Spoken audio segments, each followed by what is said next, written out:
Cruz is demanding an apology from President Obama. He wants the president to look millions of Americans in the eye tomorrow night at the State of the Union and say he is sorry to every single person who lost his or her health insurance. Is that going to happen? Senator Cruz joins us. Nice to see you, sir. Great to see you, Greta. Okay, so first, what are the odds that's going to happen? Well, unfortunately, the odds are not high. This president has not taken responsibility for the harms that have come from his policies. Well, he did apologize on an interview last November. He said he regretted that as a consequence of the Obamacare. So it's not like he's been totally silent on it. You know, that's true, but you know, an apology is empty if there's no action after it. You know, I mean, as you know, I've got two little girls at home.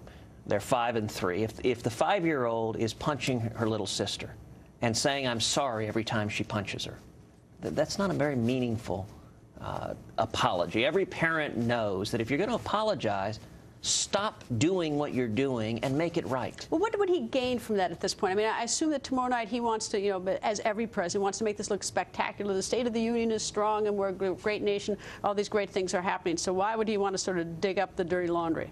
Well, because people are still hurting. I mean, when I go home to Texas, which I try to do every week, every trip I meet Texans who come up to me and say, "My health insurance was canceled because of Obamacare. I'm scared. My kids are sick. I don't know what to do." Are they not in the exchange with subsidies? Some are, but some are not. You know, I mean, altogether, we've had over 5 million people whose health insurance has been canceled because of Obamacare.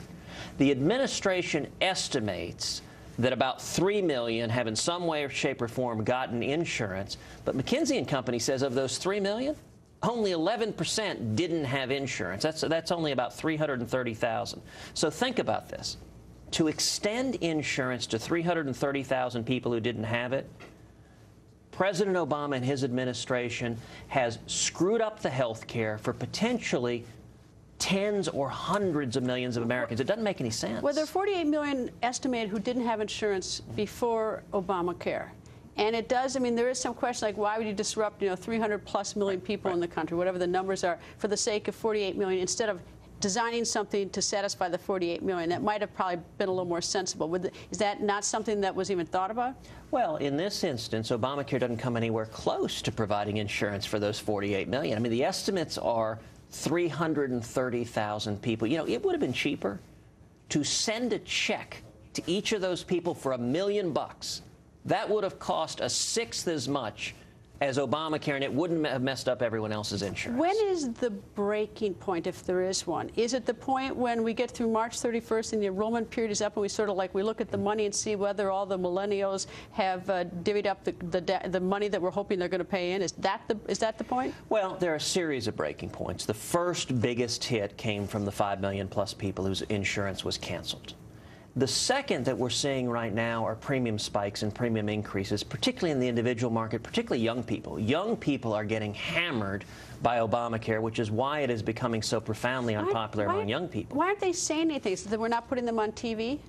You know, that's a very good question. I mean, the polling now shows that young people have turned sharply against Obamacare. I can tell you in Texas, for a 27-year-old man, in the individual market, his premiums have gone up roughly 70%.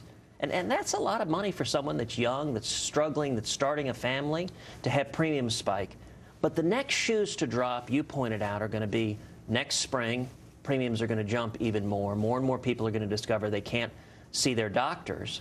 And then the biggest shoe to drop, I cannot tell you how many heads of HR at big companies have said they're just getting ready to dump everyone on their large group insurance onto the exchanges, and that's where you have the risk of tens of millions or even hundreds of millions losing their health insurance. Do you think the president is worried? Do you think he's nervous that this is going to work, or do you think he's so confident that this is the end-all? This is with a few little repairs along the way. You know, Greta, the most troubling thing about the Obama presidency has been a willingness to abuse power and allow the ends to justify the means. So I don't see any action on the president to correct the fact of over 5 million people have lost their health insurance. And the pattern over and over again is just to double down.